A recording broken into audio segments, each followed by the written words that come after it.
هەندە جارە هشیارێ خۆ تو چیت بیت گەلی برایە حیلێ بکەی لەگەڵ خێزانە خۆ، لەگەڵ هەواڵێ خۆ، لەگەڵ برایە خۆ، لەگەڵ کوڕێ خۆ، لەگەڵ خەڵکێ، لەگەڵ عالەمی،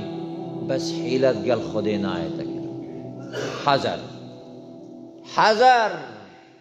ئەوت گەل مرۆڤێکی خودێژی نایەتەکە. پێغەمبەر صلی الله علیه وسلم گوتی المؤمن فطن، خوش هەندێکان نەجەڕەبینە دێ سەر و سەر عەردکەوی و دێهەیە فەزحاندن. ئەوێ حەقیقەتێ باش بزان گەلی برایە ئەو شەخصیت گەل خودێدا سەدێ سەد حیلە لێ نایەتەکە. لا یخدع وەکی ئیمامی عەمەر إلا هەگەر خودان ئیمان بئیمانە خۆوە بخەدعینی. يعني شواب يعني مروفك هاتا جامع نويجات كر روجيات قريب ام بريخونا دين حقيقته ادب ما يا هي كو امچين سنگي بمروفي بكولي نشين ام بيجنا لي قري جارك لي ما دام نويجات كر روجيات قريب تيتا جامعي كذلك نو خدع بإيمانه بريخوب دي. اما شخصك بيت كودي خداعت قال خدان إيمانك يكر وبخو حيلة كر أبدا أبخو هجر كرجي بيت حسيت بس كادي شكر. لذلك قال إبراهيم دمي أو هرمزانك يا أنك إمام عمر دمي قرتي قائد فرس قرتي وإمام عمر أصلا قلتي خدريش كر بالمزقفتي إنا عندها في سرة رابية سحكري سحكرا جركتو فخامته وقلتي أعوذ بالله من النار. سحكنا أهل التقوى قال إبراهيم دمي أم دنياي بينين خشكيني بنياي سحكي ممروبة چندي باويديا وچند پاريتاي ودي خو زليل كين إجا هندي دي زليل بي. وإنما سحكي شخصيات عظيم دمي بري خدا مظهري وفخفخاوة چقود أعوذ بالله من النار ودي عارن جلكت وبقورن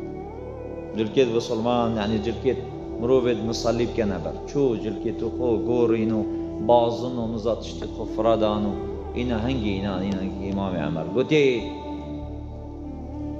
أبا كيا قلتي أزباني أبي خيانت كر لقلب سلمانا وكركو هنده هزار صحابي بين شهيد كرن إنا إمام عمر قلتي إني قاتلك قلتي هزيتا كجم دخينا بسلمان إنا قلتي از بنیر نشته خاری گوتی اگر تو چک آوی بده من پاشی من بکشی گوتی بلا آوی بدنی اینا آف اینا اوی شار ازاوی هنده جارا مثلا دمی هندک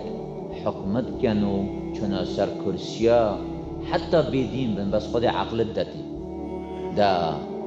خزمتا خلق بکن گلی بلا تصوري نكين شتى سر كرسي جي بعقله قلق بعقله خذي عقل الدت شارزاي الدت شكر إمام عمر عهد داي أطعابي بخذ وانا خريت دست خدا برد وريت قلت داوي ورد تبكشم قلت نا تعهد دام انت قلت من أطعابي بدخل من وانا خر إن أنس بن مالك شاهدي بودا قلت ويحك برايتي كشتي گوتی هو پیغمبر و تعمید فیر کری کو ام حقیه ببیجید حقی تا عهد دای کو اطعابه و خود آو نخاریه گوتی داوتا بیجم کس خداع من ناکت الا لازمه بسلمان بید گوتی از سین تخم دمی از هات یجور من عظمت دیتی از بسلمان بید انشاءالله صعبت گهش يعني بمعنى إنساني بسلمان شيت إسلام أخو إيمان أخو إيكيب أما يديك نشد ولن يجعل الله للكافرين على المؤمنين سبيلا. أجر خدان إيمان ودرز به أبدا أو نشد قطعا مهما كانت قوته.